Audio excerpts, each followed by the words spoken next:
ఆసాపు కీర్తన దైవ ధ్యానము. కీర్తనలు 78వ కీర్తన. నా జనులారా, నా బోధకు చెవియొగ్గుడి,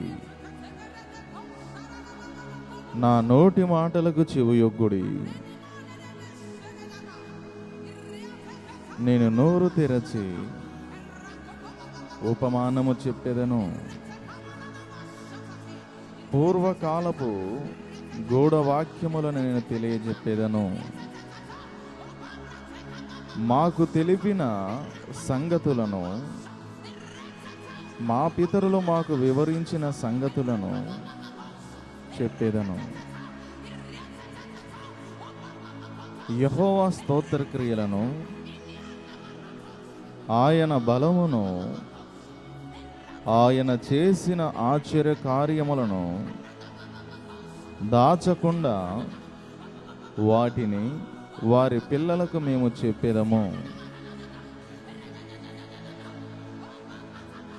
రాగల తరములలో పుట్టబో పిల్లలు దానిని ఎరుగునట్లును, వారు లేచి తమ పిల్లలకు దానిని వివరించున్నట్లును, వీరును దేవుని యందు నిరీక్షణ గలవారై దేవుని క్రియలను మరువకయుండి యథార్థ హృదయులు కాక దేవుని విషయమై స్థిర మనసు లేని వారై తమ పితరుల వలె తిరుగుబడకయు మూర్ఖతయు తిరుగుబాటున గల ఆ తరమును పోలి ఉండకయు వారు ఆయన ఆజ్ఞలను గైకొనున్నట్లును ఆయన యాకోబు సంతతికి శాసనములను నియమించెను.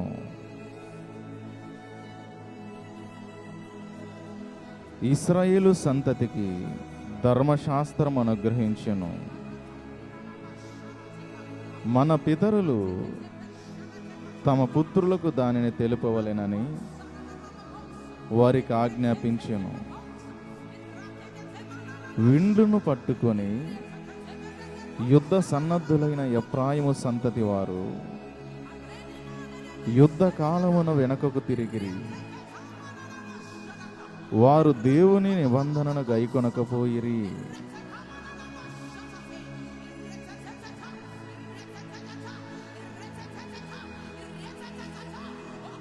ఆయన ధర్మశాస్త్రమును అనుసరింపనల్లకపోయిరి. ఆయన క్రియలను ఆయన వారికి చూపిన తన ఆశ్చర్య క్రియలను వారు మరిచిపోయిరి.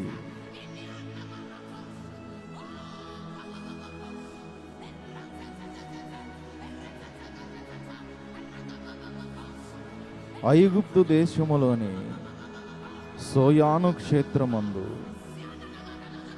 వారి పితరులు చూచుచుండగా ఆయన ఆశ్చర్య కార్యములు చేసెను.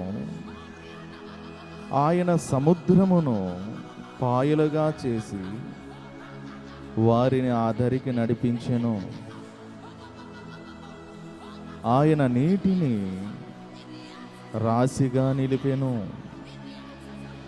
పగటి వేళ మేఘములో నుండి రాత్రి అంతయు అగ్ని ప్రకాశములో నుండి ఆయన వారికి త్రోవ చూపెను.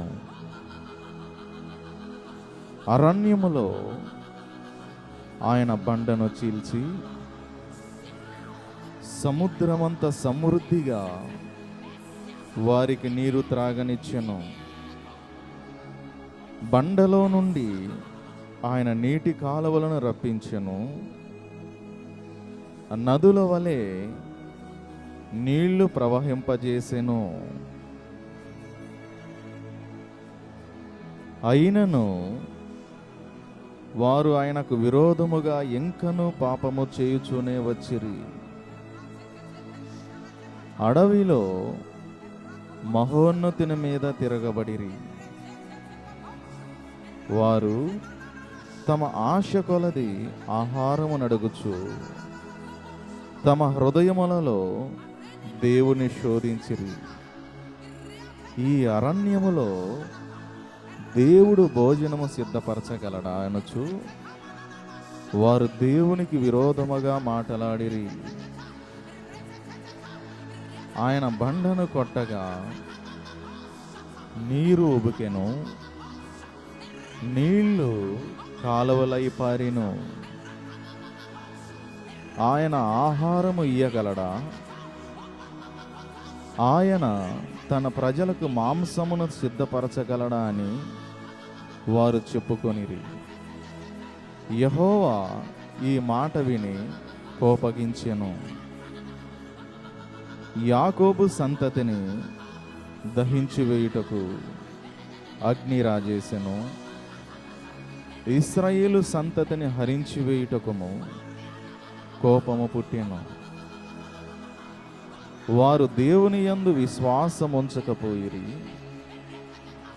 ఆయన దయచేసిన రక్షణ యందు నమ్మకముంచలేదు.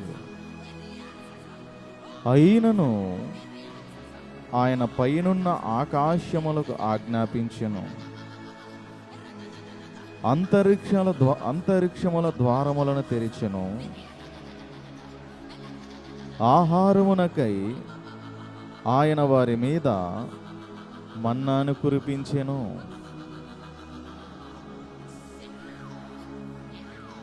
ఆకాశ ధాన్యము వారికి అనుగ్రహించెను. దేవదూతల ఆహారము నరులు భుజించిరి. భోజన పదార్థములను ఆయన వారికి సమృద్ధిగా పంపెను.